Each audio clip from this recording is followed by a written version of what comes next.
আসসালামু আলাইকুম। আবারও চলে এসেছি ভিন্নধর্মী একটা আচারের রেসিপি নিয়ে।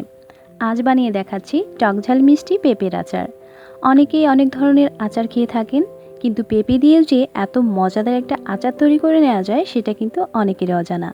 শুরুতেই যারা আমার চ্যানেল নতুন বা এখনও সাবস্ক্রাইব করেননি, চ্যানেলটি সাবস্ক্রাইব করে পাশে থাকা বেল আইকনটি প্রেস করে দিন। তাহলে নতুন নতুন মজাদার সব রেসিপিগুলো সবার আগে পৌঁছে যাবে আপনার কাছে।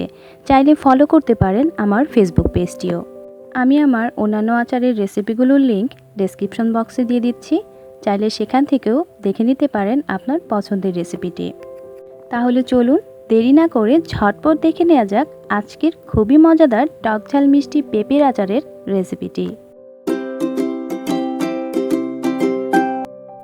আজকের রেসিপির জন্য আমি এখানে 2টা কাঁচা পেঁপে কিউব করে কেটে ভালোভাবে ধুয়ে পানি ঝরিয়ে নিয়েছি।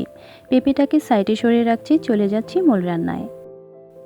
চুলায় ফ্রাই প্যান নিয়ে নিয়েছি, দিয়ে দিচ্ছি হাফ কাপ পরিমাণ সরিষার তেল। তেল গরম হলে দিয়ে দিচ্ছি হাফ চা চামচ পরিমাণ পাঁচফোড়ন। একটা শুকনো মরিচ 2 ভাগ করে দিয়ে দিচ্ছি।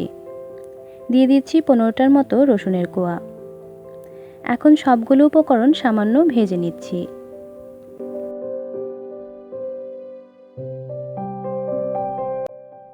ভেজে নেওয়া হয়ে গেলে কিউব করে কেটে রাখা পেঁপেগুলো দিয়ে দিচ্ছি। অ্যাড করছি পরিমাণ মতো লবণ। এখন নেড়ে চেড়ে কয়েক সেকেন্ডের মতো ভেজে নিতে হবে। ভেজে নেওয়া হয়ে গেলে এখন দিয়ে দিচ্ছি 1/4 চা চামচ পরিমাণ আদা বাটা। অ্যাড করছি 2 চামচ পরিমাণ সরিষা বাটা। সুন্দর একটা কালারের জন্য দিয়ে দিচ্ছি 1/4 চা চামচ পরিমাণ হলুদের গুঁড়া। আদা এবং সরিষা বাটার কাঁচা গন্ধটা যাওয়া পর্যন্ত কিছু সময় ভেজে নিতে হবে। পেঁপে শরীরের জন্য খুবই উপকারী একটি ফল। এটি শরীরকে সুস্থ রাখতে এবং শরীর থেকে বিষাক্ত পদার্থ দূর করার পাশাপাশি গ্যাস্ট্রিক, বদহজম এবং জ্বর নিরাময়ে খুবই উপকারী। এখন দিয়ে দিচ্ছি 1 কাপ পরিমাণ চিনি। আমি এখানে 1 কাপ পরিমাণ ইউজ করেছি, আপনারা চাইলে বাড়িয়ে বা কমিয়ে ইউজ করতে পারেন। চিনিটা গলে যাওয়া পর্যন্ত নেড়েচেড়ে মিশিয়ে নিচ্ছি।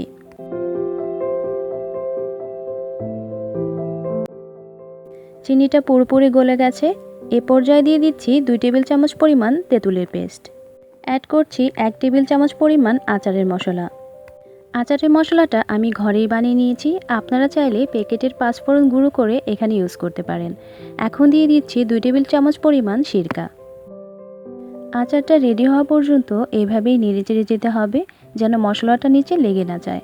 মশলাটা যদি লেগে যায় তাহলে কিন্তু আচারের স্বাদটা নষ্ট হয়ে যেতে পারে। আচারটা রেডি, চুলা থেকে নামিয়ে ঠান্ডা করে নিচ্ছি। তৈরি হয়ে গেল খুবই মজাদার এবং পুষ্টিগুণে ভরপুর পেঁপের আচারের রেসিপিটি।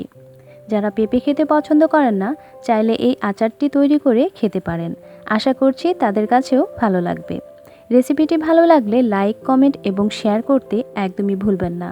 আপনাদের পছন্দের কোনো রেসিপি রিকোয়েস্ট থাকলে চাইলে কমেন্ট করতে পারেন। তাহলে পরবর্তীতে আপনাদের পছন্দের রেসিপিটি নিয়ে হাজির হব খুব শীঘ্রই। সবার সুস্থতা কামনা করে আজকের মতো বিদায় নিচ্ছি। আল্লাহ হাফিজ।